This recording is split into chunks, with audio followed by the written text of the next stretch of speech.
trainees, welcome or welcome back to the channel. I hope you guys are doing super well, studying properly for your exams. I am your trainee mentor and I hope आपने new year celebrate कर लिया होगा. You are back to your studies. So we'll be starting with the next topic. हमने पहले book ए के जितने भी important questions थे वो किए थे. Today we'll be starting with our book B, Politics in India since Independence. उसके जितने भी इंपॉर्टेंट क्वेश्चंस हैं आज से हम उनकी सीरीज स्टार्ट करेंगे. तो फर्स्ट जो हमारा चैप्टर आता है चैलेंजेस ऑफ नेशन बिल्डिंग. इसमें आपको जो 3 चैलेंजेस है मेन उनके बारे में पढ़ेंगे. इसके बारे में मतलब वो इंपॉर्टेंट है, वो जो आ सकते हैं. So challenges of nation building and उसके साथ हैदराबाद कैसे बना था, मणिपुर कैसे बना था, how they were annexed into the Indian union, वो बहुत इंपॉर्टेंट है. So let's see the important questions and complete them. Okay, so एक शॉर्ट आंसर टाइप क्वेश्चन आता है for 2 marks which is important कि explain the role played by Sardar Patel in the unification of princely states in India. तो सरदार पटेल ने क्या role play किया था. You can write it very easily. आपको भी पता है उन्होंने बहुत दिमाग से very he used his 100% brain and उससे बहुत ईजी उन्होंने क्या किया था. He made these princely states a part of India. ठीक है, तो आंसर में क्या लिखेंगे. At the time of independence, total कितनी princely states थी? There were 565 princely states, and it was due to the leadership and statesmanship of Sardar Vallabhbhai Patel that most of the princely states were integrated with the Indian Union without any difficulty. Easily हमने most of the states को अपने under कर लिया था. ठीक है. If you want the notes, you can just go on my Instagram, brainy.mentor करके होगा. You can find it easily, and मैं वहाँ पर notes वगैरह सब upload करती रहती हूँ. You can go and check. ठीक है. अब नेक्स्ट आता है explain the role played by the states reorganisation commission. तो स्टेट रीऑर्गेनाइजेशन कमीशन का क्या मेन और वो था काम. उन्होंने क्या किया था. दे पास द पहले तो स्टेट्स रीऑर्गेनाइजेशन एक्ट पास हुआ था 1956. उसके अकॉर्डिंग 14 स्टेट्स बनी थी एंड 6 यूनियन टेरेटरीज बनी थी. एंड आपको पता है जो स्टेट्स एंड यूनियन टेरेटरीज बनी थी किसके बेसिस पे बनी थी. On the linguistic basis. Clear. अब नेक्स्ट इंपॉर्टेंट क्वेश्चन आता है हमारा the circumstances that led to the accession of Hyderabad to India. तो आपको पता है हैदराबाद के रूलर कौन थे. निज़ाम थे. अब वहाँ की पॉपुलेशन क्या थी. हिंदू थी, बट जो रूलर था वो मुस्लिम था.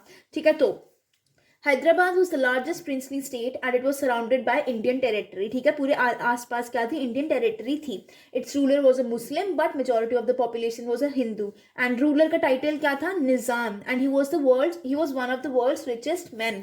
ठीक है. अब निज़ाम चाहते थे कि हैदराबाद को एक इंडिपेंडेंट स्टेटस मिले. Hyderabad had substantial fighting force and Nizam also expected British help through Pakistan.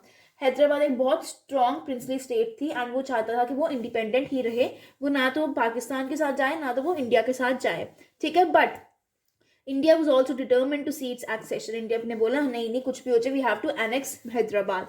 ठीक है. अब क्या हुआ उस टाइम पे बहुत ज़्यादा नेगोशिएशंस चलने लगी, मीटिंग्स एंड ऑल होने लगी, बट हैदराबाद ने मना कर दिया कि no we are against this accession. ठीक है. अब इसी टाइम पे क्या होता है जो तेलंगाना रीजन था हैदराबाद में वहाँ पर एक बहुत जो वहाँ के लोग थे ना, वहाँ पे पेजेंट्री फार्मर्स जो थे वहाँ के वो अगेंस्ट हो जाते हैं निज़ाम के. एंड वहाँ पर बहुत ज़्यादा एट्रोसिटीज़ होती हैं, बहुत ज़्यादा अत्याचार होते हैं, बहुत टॉर्चर होता है ऑन द कॉमन पीपल.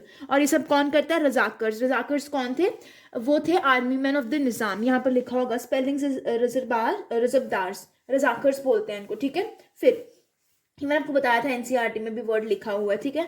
तो इसके बाद गवर्नमेंट ऑफ इंडिया ने स्टेप फॉरवर्ड लिया, एक वॉर हुई, फाइटिंग हुई and finally after some time Nizam surrendered and India के अंदर Hyderabad was annexed. Clear. Next we have the consequences of the partition of India in 1947. क्या क्या कॉन्सिक्वेंसेज हुए थे. रेफ्यूजीज़ की प्रॉब्लम बहुत बढ़ गई थी कि लोगों को उधर जाना पड़ रहा था, इधर आना पड़ रहा था. एंड कुछ लोगों के पास ऐसा था कि they did not have a home also. जब वो मूव करते थे ऑब्वियसली घर नहीं था उनके पास. Second we have the problem of minorities.